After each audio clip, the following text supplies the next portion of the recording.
Hey everybody, Billy back here to talk about WWE Extreme Rules. Now I just got done talking with my buddies, Jack, and we were talking about the card. We didn't get all the way through it, but I'll give you my predictions at least as far as what I see happening and the potential for different storytelling perspectives. Now I'm going to start off by saying I'm not an expert when it comes to wrestling. Been watching for, 24 years, but I'm just a fan. I'm not going to sit here and try not to overly criticize. I think WWE does a good job of entertaining the fans. But there are some things I would change. But I'm just going to go through the card here. Here are my predictions. So first of all, we have New Day versus Sanity in a tables match. Now, both teams are really good. New Day is more of the fun, entertaining, goofy. Sanity's polar opposite is more serious. They're more dark, mysterious kind of people. I'm going to go with Sanity, and it's going to be a squash match. It might be a few minutes, but it's going to be pretty one-sided. I think this match should be made to make Sandy look like tough title contenders. New Day, we already know how good they are. I think they're going to have to let Sanity prove how good they are. Win this tables match, squash the New Day like bugs, and go on for a match against the Bludgeon Brothers or Team Hell No, whoever the champions are at that time. But that'll be a good match. I think that should be an opening match where Sanity just whoops the crap out of New Day. Braun Strowman and Kevin Owens in a cage match. Storyline's amazing. These two are doing a good job. Braun was pushing Kevin Owens while he was in the porta potty, tipped him over, and Kevin got all that nasty blue liquid dye, whatever it is, all over him. I think it's a good storyline. Braun's the money in the bank. They're calling him Monster in the Bank, which is accurate. But I think Braun and Kevin should have a good back-and-forth match. It'll be a thing where Kevin tries to escape out of the cage early. There is no escape. It's back and forth because Kevin is very talented. And you have Braun Strowman pick up the win there to keep his momentum going from Money in the Bank, to keep him looking like a serious contender. Finn Balor versus Constable Corbin. I like Baron Corbin as a wrestler and a performer. Same thing with Balor. Balor's one of my favorites.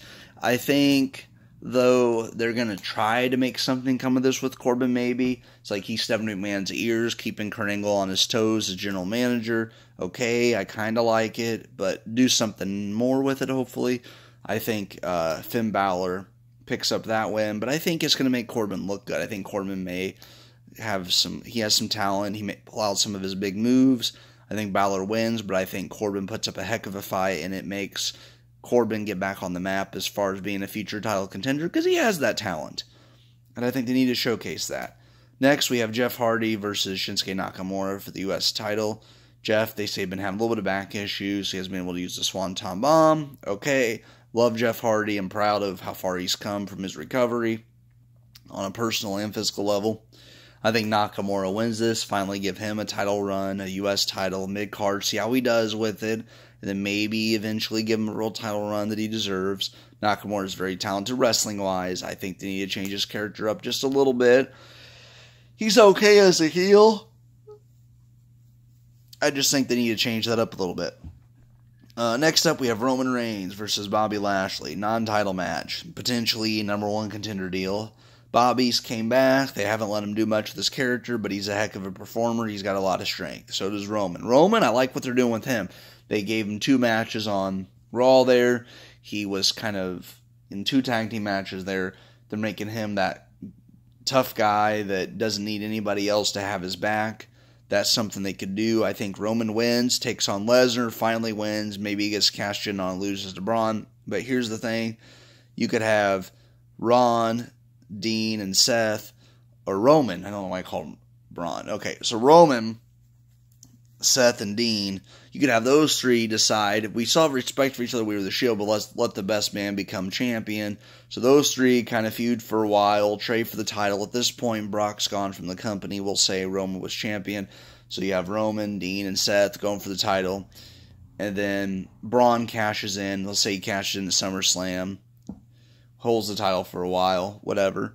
You can have Roman get it back, have Roman, Seth, and Dean feud for it for a while, kind of trade a little bit, then add Balor. Balor, let's say by Royal Rumble, Balor wins the world title, and then you have Balor ends up beating Braun for that title, Royal Rumble. It'd be David versus Goliath story. Braun loses to Balor. Balor becomes champion.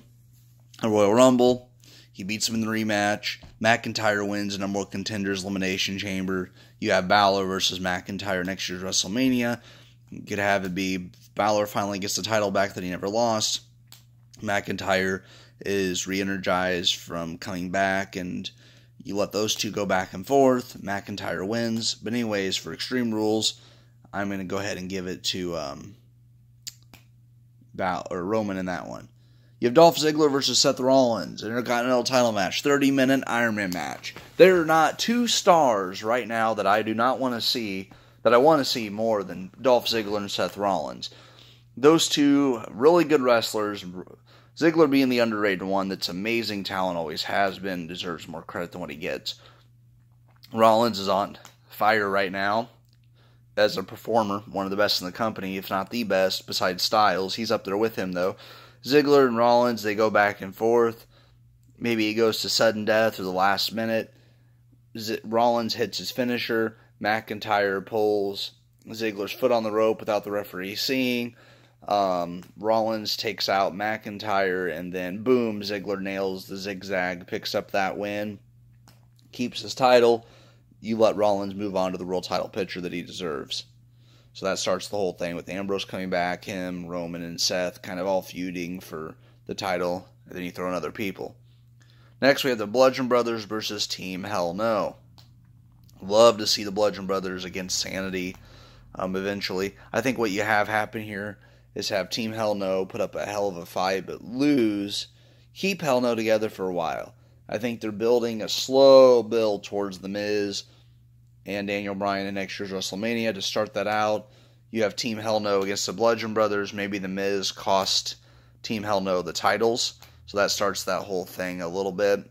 And then Team Hell No stays together for a few months until at least Royal Rumble time when they split or whatever you want to do. So I'm going to give it to the Bludgeon Brothers in that one. I got to circle that because I didn't have that one predicted yet. Carmella versus Asuka for the SmackDown Women's Championship with James Ellsworth suspended above the ring in a shark cage. Let me say, like James Ellsworth, I think he needs to be on his own, maybe 205 Live. I don't necessarily like the whole thing that Carmella needs him. Yeah, it gives her the heel heat, which is nice. You don't see a lot of heels like that. They get the heat from that. So Ellsworth is there to give her heat. Cool. I think, though, Asuka needs to win the title. They had her undefeated for so long, never did anything with it as far as her winning a championship. But I think she doesn't necessarily need it to be successful, but I think Asuka should win the title. You know, Ellsworth being above the cage, it hurts Carmella too much. So Carmella almost gets her, but then Asuka gets her in that submission, the Asuka lock, and wins the title and finally gets a reign. So I think Asuka wins that one. Matt Hardy and Bray Wyatt. Wonderful. They defend the tag titles against the B team. Now, the B team's been winning almost every match, basically, against Matt and Bray, one-on-one matches. I think what should happen is have a deal where the ending is, okay, so Matt and Bray are tagging, quick tags, whatever. You finally, Bo Dallas gets the tag to Curtis Axel, but the referee sees it, but maybe Matt or Bray don't. Whoever's legal at that time, let's say it's Bray.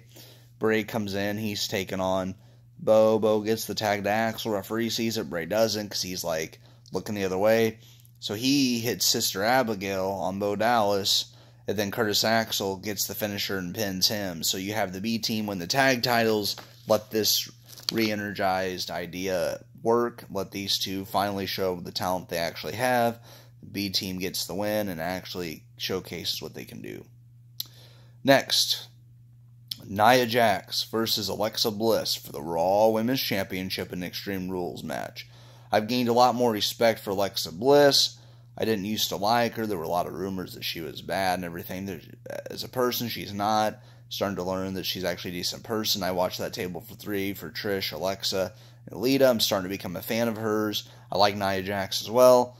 I think you have these two have good chemistry together. I think what you should do, I think Alexa Bliss gets the win because she takes out the leg of Nia, takes out that big, strong base. Mickie James gets involved, helps Alexa keep her title. I think Alexa wins, keeps the heel heat she has. She's so good as a villain. She plays that character to perfection. I think Alexa Bliss keeps the title and just beats her arrogant heel self. I think she's the champion for a little bit longer here. Next, we have AJ Styles versus Rusev on Rusev Day for the WWE Championship.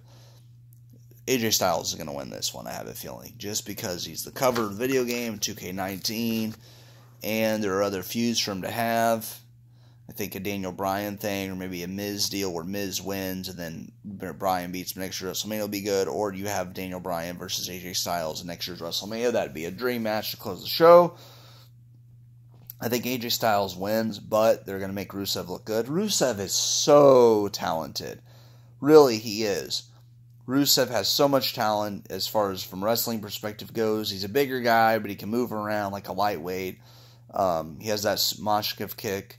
He does. He has so many good moves, and the guy has so much charisma. The fans love him right now on Rusev Day. I think Rusev wins, or not wins, sorry. Rusev loses, but he wins a lot of supporters over, and he wins the respect of AJ Styles. So I think AJ Styles retains, but I think Rusev puts on a heck of a show and makes it a good match. That is all I have for today. Hope you guys enjoy Extreme Rules. Take care of yourselves.